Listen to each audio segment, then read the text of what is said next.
Throughout the history of Mohammedan Islam, they either converted the holy places of the conquered peoples or destroyed them. They also deliberately desecrated cemeteries and shrines of others. Why, if Mohammedan Islam is peaceful and understanding, did they do so? Our series has made it crystal clear that Mohammedan Islam is not what its followers falsely claim it to be. We have demonstrated in chapter after chapter, using only their own books and scripture as references, that Mohammedan Islam is first and foremost not a religion but a cult belief system. The cult of Muhammad, since all his followers have to emulate his sunnah, that is, his actions, thoughts, instructions and deeds. Mohammedan Islam, as we have amply proven in our series, is a bigoted, racist, hate-mongering, war-mongering, unjust, immoral and hence ungodly belief system. Mohammedans are regularly able to deceive ignorant and unread people by telling them that the Quran forbids aggression, that the Muslims are only defending themselves. Really? Can they show us how, where and when the Hindus attacked them? Or the Spaniards, Italians, French, Armenians, Egyptians, North Africans, Chinese, Buddhists, etc., etc., did the same? As his clones, his followers must ape and emulate Muhammad's claims that the Quraysh, the Christians, or the Judaized Arabs were also aggressing or intending to attack him. Ladies and gentlemen, please be aware of the following very simple facts that invariably escape the attention of most people but are actually pregnant with meaning and logic. Muhammad and his followers, the Arabs of the Hijaz especially, were among the most illiterate, superstitious, unlearned and uncivilized people in the area of what we call now the Middle East, even though they were surrounded by three of the most important civilizations in human history: the Sassanid Persian, the Byzantine Christian, and the Coptic Egyptian. Hence, the hordes of Arabian Mohammedans who conquered these civilizations needed to have mosques to pray in. Since they could not build a proper house, let alone an imposing mosque, they very conveniently took over the holy places of the conquered peoples and transformed them into mosques. They did so with the magnificent cathedrals of the Christians, the synagogues of the Jews, and the temples of the Zoroastrian Persians. They deliberately and systematically destroyed and desecrated an enormous number of outstanding Hindu and Buddhist temples and built their mosque on their sacred land instead.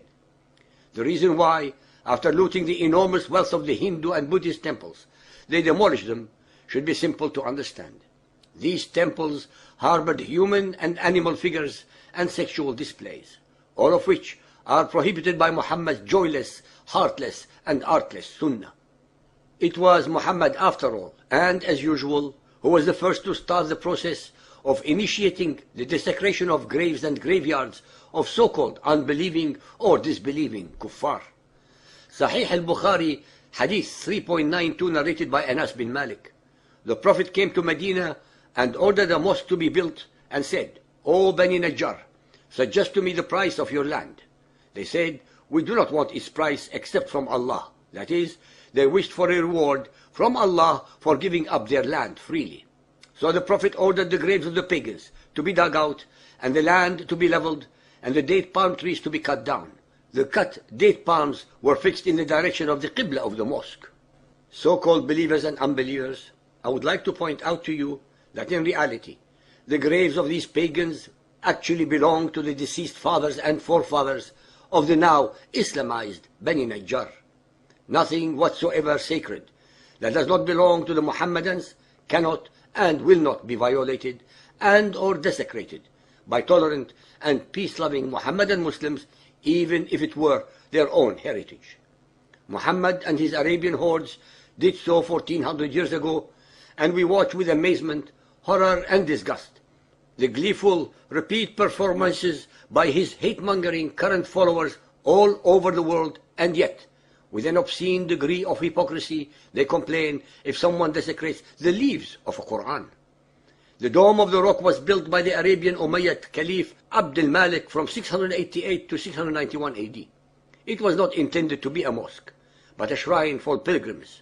It was built upon the holiest shrine, land of the Jews, the Temple Mount of Jerusalem, where the original Temple of Solomon used to be.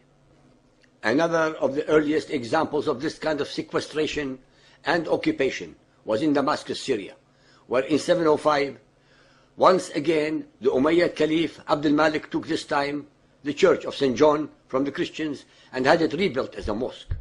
The Umayyad Mosque, also known as the Grand Mosque of Damascus, is one of the largest mosques in the world and one of the oldest sites of continuous prayer since the rise of Islam.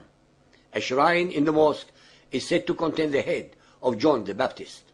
Overall, Abd al-Malik is said to have transformed 10 important churches in Damascus into mosques. In Syria also, the Church of Job was converted to a Sheikh Saad Mosque. The process of turning churches into mosques was especially intensive in the villages of all the conquered lands of Christendom, with the gradual conversion of the native Christians under the oppressive and onerous jizya tax and dhimmi laws to Muhammadan Islam. During his persecution of the indigenous Christian Copts of Egypt, the Arabian Abbasid Caliph Al-Ma'mun turned many churches into mosques, both in Cairo and in the Egyptian villages, which had no mosques in the earlier generations of Muhammadan Islam. Following the same tradition, the Fatimid Caliph Al-Hakim converted numerous churches and synagogues into mosques. In Spain, many earlier Visigothic churches that had been built on the location of Roman temples were converted into mosques. The chief mosque in Palermo was previously a church. After the Crusades, several churches were again turned into mosques in the Holy Land. The Ottoman Turks converted into mosques nearly all churches, monasteries and chapels in Constantinople, including the famous St. Sophia Cathedral immediately after the capturing of the city in 1453. To make the buildings fit as mosques, the Turks destroyed the icons, plundering their precious plating in the process, and defaced the frescoes. The Ottoman Sultan, Muhammad II, was the first to perform a Muslim prayer in what had previously been the St. Sophia Cathedral. Hagia Sophia was built between 324 to 337 AD.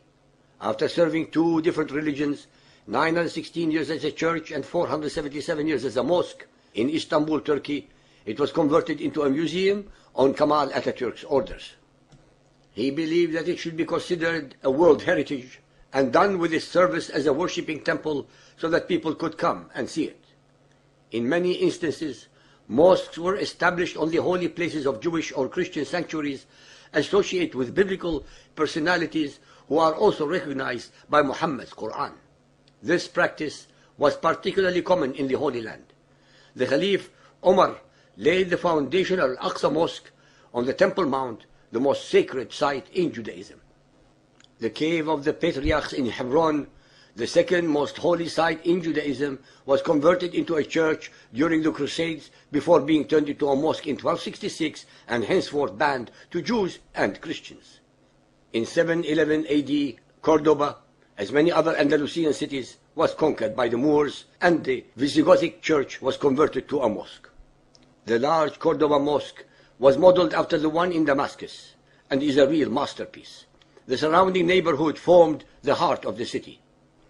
In Istanbul, Turkey, the most astounding Byzantine church, the Hagia Sophia, constructed by the Emperor Justinian in Constantinople, was turned into the Hagia Sophia Mosque from 1453 to 1935.